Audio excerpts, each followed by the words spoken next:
What if I told you that the future of global power doesn't lie in oil, gold, or even weapons, but in a group of obscure minerals that most people have never heard of? Welcome to the new battlefield of the 21st century, the race for rare earth elements. And make no mistake, this is a race with massive geopolitical, economic, and even military consequences. In today's hyper-connected world, warfare is no longer just about boots on the ground or missiles in the sky. It's increasingly digital, high-tech, and resource-driven. At the heart of this transformation are rare earth elements, REEs, a group of 17 minerals essential for everything from smartphones and wind turbines to fighter jets and missile guidance systems. And right now, one country dominates this high-stakes game: China.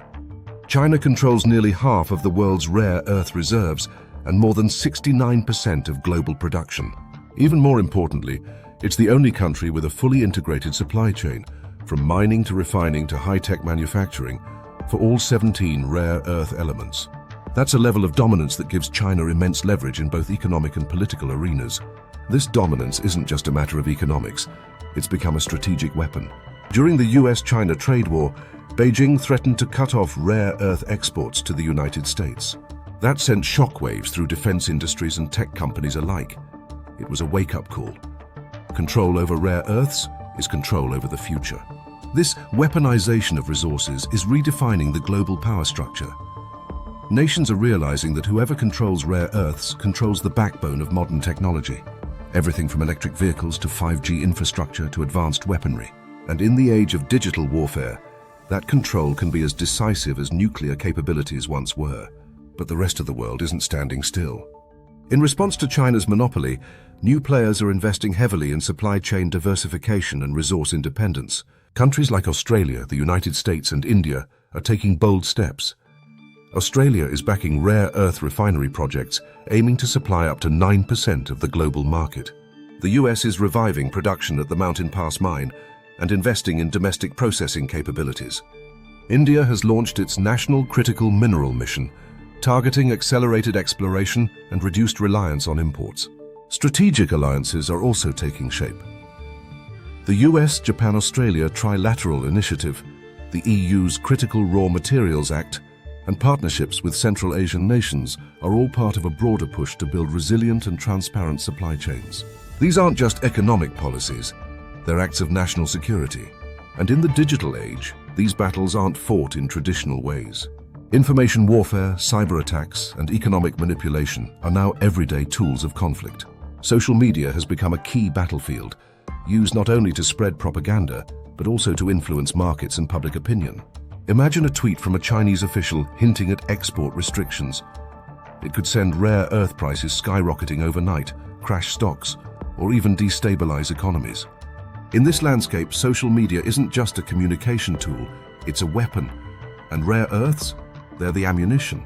Looking ahead, the rare earth story is far from over. Yes, demand is exploding, fueled by the global shift toward electric vehicles, renewable energy, and digital infrastructure.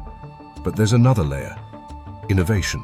Researchers are developing alternative materials and substitute technologies to reduce dependence on rare earths. Advanced recycling is gaining momentum, with companies extracting rare earths from electronic waste and end-of-life vehicles. These breakthroughs could reshape the entire industry and reduce environmental damage in the process. Sustainability is becoming non-negotiable. Responsible mining practices, stricter environmental regulations, and community engagement are no longer just nice-to-haves. They are essential for any country or company that wants to lead in this space. So where does this leave us? In a world racing toward digital supremacy, rare earths are the new oil. But unlike oil, these elements are harder to extract, refine, and regulate. That's why global cooperation is more urgent than ever. Governments, businesses, and research institutions must work together to diversify supply chains, invest in sustainable technologies, promote responsible mining and recycling, build transparent, secure, and resilient systems. From the Australian Critical Minerals Research and Development Hub to EU partnerships and trilateral agreements, we are seeing the early signs of a united response. But the work is just beginning. The world is standing at a crossroads. Will we allow one nation to control the future of clean energy, advanced electronics, and national defense? Or will we come together to build a world where rare earths serve as a bridge to a cleaner, safer, and more technologically advanced future? The answer lies in our collective will to act before it's too late. Help might be on the way. Idaho's mining operations could be the key to strengthening U.S. national security. Discover how this crucial mining initiative in central Idaho aims to secure America's future through essential mineral extraction by checking out our video, Idaho's Mining Secret, the key to U.S. national security, right up here on the screen. Thanks for watching.